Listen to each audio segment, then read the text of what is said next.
Assalamualaikum warahmatullahi wabarakatuh. Salam sejahtera bagi kita semua. Salam Swastiastu.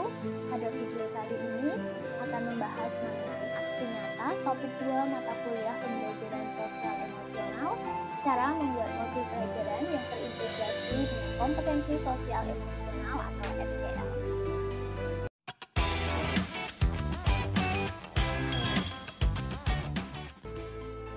Buatlah modul pelajaran dengan satu topik bagaimana cara mengajar Anda dengan menerapkan SEL atau Social Emotional Learning pada mata pelajaran tertentu.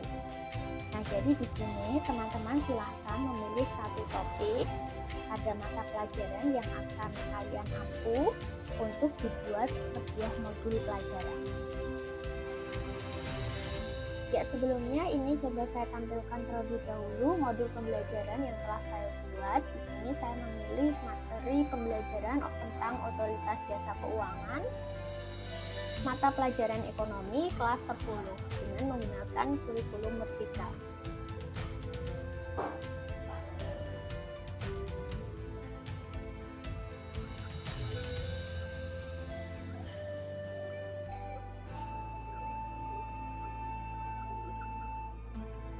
Modul itu di sini teman-teman untuk halaman pertama silahkan membuat cover.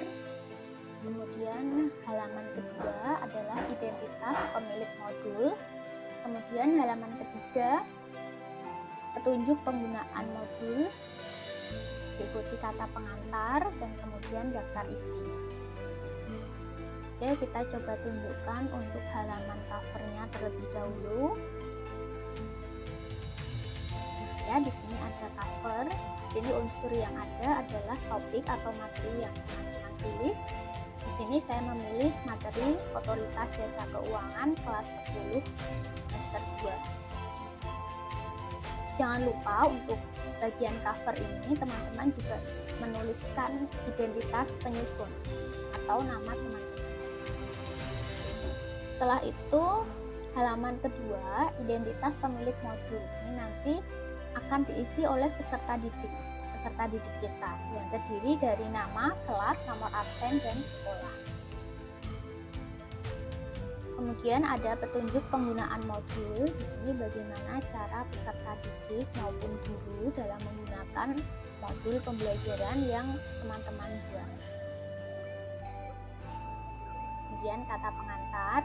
Nah, kata pengantar di sini menjelaskan tentang isi dari modul yang kalian bikin, kemudian juga disampaikan mengenai integrasi dari komponen kompetensi sosial emosional ini yang dimasukkan di dalam modul pembelajaran yang terdiri dari self awareness atau kesadaran diri, self management atau manajemen diri, responsibility decision making atau pengambilan keputusan bertanggung jawab, social awareness atau kesadaran diri, dan relationship skill atau keterampilan berelasi. Kemudian juga jangan lupa untuk menyampaikan terima kasih kepada dosen dan kepada guru maupun kepada peserta didik yang menggunakan modul pembelajaran yang teman-teman buat. Selanjutnya daftar isi. Nah, daftar isi di sini untuk halaman awal dari cover sampai dengan tujuan pembelajaran menggunakan angka Romawi, kemudian dari peta konsep sampai dengan halaman akhir sampai dengan glosarium menggunakan angka 1. Nah, teman bisa mencantumkan profil pelajar Pancasila tersebut, kira-kira yang mana yang sekiranya itu menjadi harapan dari teman-teman kepada peserta didik. Nilai dan karakter yang dapat dikembangkan itu yang mana? Dari 6 dimensi Pancasila ini yang mana yang akan dikembangkan di dalam modul pembelajaran ini. Kemudian tujuan pembelajaran di sini merupakan turunan dari capaian pembelajaran yang ada dalam kurikulum Merdeka. Setelah itu, sini ada KST-nya, kesadaran diri. Berdasarkan tujuan pembelajaran tersebut, tuliskan apa saja yang menjadi harapan Anda melalui pembelajaran hari ini. Ini adalah harapan dari peserta didik setelah mempelajari modul pembelajaran ini. Ini merupakan kesadaran diri. Setelah itu, silakan munculkan peta konsep dari pembelajaran teman-teman apa. Sini adalah tadi judul yang di halaman cover tadi, kemudian dipecah lagi materi-materi apa saja yang akan kita bahas. Di sini saya akan membahas sejarah berdirinya OJK, pengertian OJK, tujuan OJK, fungsi tugas dan wewenang OJK, struktur Dewan Komisaris, dan pengawasan sistem keuangan. Ya, nanti ini untuk peta konsep di sini menyesuaikan dari materi teman-teman. Kemudian jangan lupa juga memasukkan kata kunci, kira-kira apa saja kata baru yang akan muncul di dalam materi pembelajaran ini. Kemudian sebelum masuk ke pembelajaran, silahkan mencantumkan asesmen diagnostik ini untuk mengembangkan kesadaran dan manajemen diri. Ini melihat perasaan peserta didik, kemudian hal apa yang bisa membuat marah, kemudian yang dilakukan apa ketika sedang marah, dan harapan peserta didik. Ini adalah pada asesmen diagnostik di sini muncul KSE, kesadaran dan manajemen diri. Selanjutnya, seperti biasa pada kurikulum Merdeka selalu ada pertanyaan pemantik. Nah, jadi pertanyaan pemantik di sini menyesuaikan, maksud saya mengaitkan dengan materi pembelajaran yang sebelumnya. Ini materi pembelajaran sebelumnya adalah lembaga keuangan bank dan lembaga keuangan bank. Nah, kemudian dikaitkan atau dikoneksikan dengan materi yang akan dibahas di dalam modul pembelajaran ini.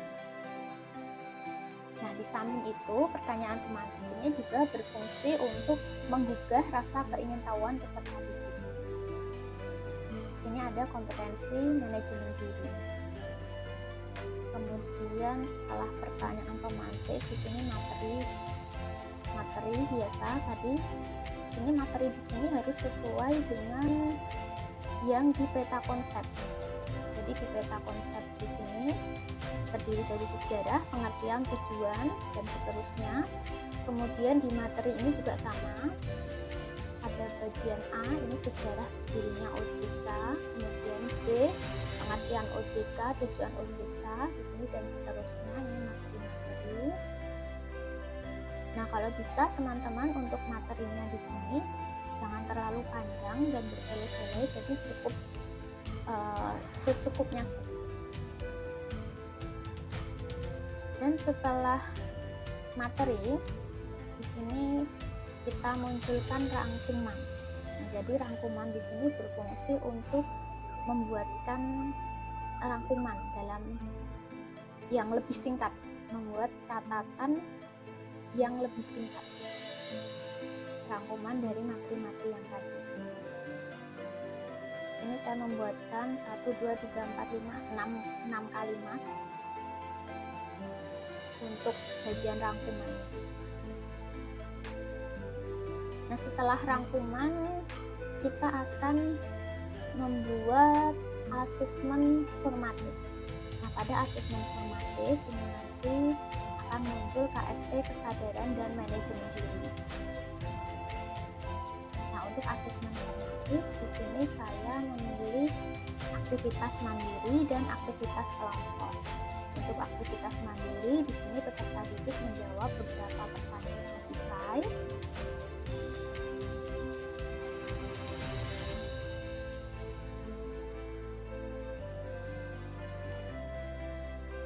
Kemudian untuk aktivitas kelompok di sini peserta didik berkelompok bersama teman-temannya untuk membuat sebuah proyek. Di sini KST yang muncul adalah kesadaran sosial, keterampilan berrelasi, dan pengambilan keputusan. Nah, untuk aktivitas kelompok di sini untuk penugasannya itu peserta didik dipersilahkan sesuai dengan gaya belajar peserta didik. Jadi dalam mengumpulkan proyek itu bisa berupa video, audio, infografis, atau laporan karya tulis. Itu nanti peserta didik dipersilahkan untuk memilih salah satu. Nah, hal yang dipilih oleh peserta didik ini diharapkan dapat melatih peserta didik untuk memberikan pengambilan keputusan yang bertanggung jawab. Setelah asesmen formatif selesai, kita akan mempersiapkan refleksi peserta didik. Jadi bagaimana pembelajaran hari ini, bagaimana proses dan hasil pembelajaran ini, perasaan peserta didik bagaimana, yang telah dipelajari apa saja, kemudian yang belum dikuasai apa, hal yang menarik dan hal yang kurang menarik dari kegiatan pembelajaran ini, kemudian yang ingin diketahui oleh lebih lanjut itu apa. Nah, setelah refleksi peserta didik dipersilahkan untuk memilih kegiatan remedial atau kegiatan pengayaan. Nah, jadi di sini untuk kegiatan remedial ini ditujukan bagi peserta didik yang masih mengalami kesulitan dan belum mencapai tujuan pembelajaran, di mana peserta didik dapat belajar kembali secara berkelompok untuk lebih memahami pengetahuan terkait otoritas jasa keuangan. Nah, di sini KSE yang muncul adalah pengambilan keputusan yang bertanggung jawab. Di sini untuk kegiatan remedial saya memilih menggunakan infografis. Jadi di sini saya memaparkan kembali materi otoritas jasa keuangan, tetapi dengan menggunakan visual atau menggunakan tampilan yang lebih menarik dan lebih singkat juga tentunya. Jadi di sini diharapkan peserta didik itu bisa lebih memahami materi tentang otoritas jasa keuangan. Nah, selain infografis ini, saya juga membuatkan video pembelajaran tentang otoritas jasa keuangan. Jadi nanti peserta didik bisa menyaksikan video pembelajaran ini, kemudian berdiskusi bersama dengan teman-teman. Kemudian untuk peserta didik yang telah menuntaskan materi pembelajaran, agar menjadi lebih kaya pengetahuan dan keterampilan terhadap bahan pembelajaran terkait materi otoritas jasa keuangan, peserta didik dapat melakukan kegiatan pengayaan. Nah, di sini KSE yang muncul adalah kesadaran diri, keterampilan berelasi, dan pengambilan keputusan. Nah, jadi di sini peserta didik boleh berkelompok bersama dengan teman-temannya. Di sini saya meminta peserta didik untuk mengunjungi website dari sikapiuangmu.ojk.go.id, kemudian menemukan beberapa kegiatan edukasi. Nah, di sini saya juga memberikan scan kode QR, jadi nanti apabila peserta didik menggunakan HP bisa men-scan kode QR ini untuk menuju ke website Sikapi Uangmu. Kemudian pada bagian akhir adalah asesmen sumatif. Di sini muncul KSE pengambilan keputusan yang bertanggung jawab. Asesmen sumatif di sini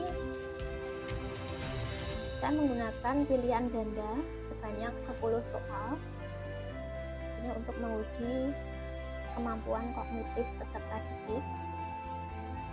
Kemudian uji kerja ini untuk menguji keterampilan peserta didik. KSE yang muncul pada uji kerja ini adalah kesadaran sosial dan pengambilan keputusan.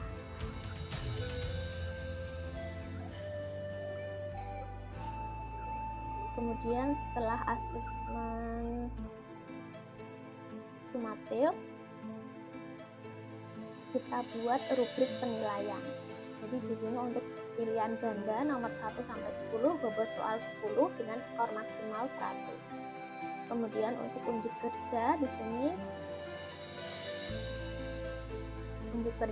sini bobot soal yang bermacam-macam, ada yang 20, 30, 40, 10 dengan skor maksimal 100. Jadi di sini saya membuat untuk pilihan ganda ini memiliki bobot 40%, kemudian untuk unjuk kerja di sini memiliki bobot 60%.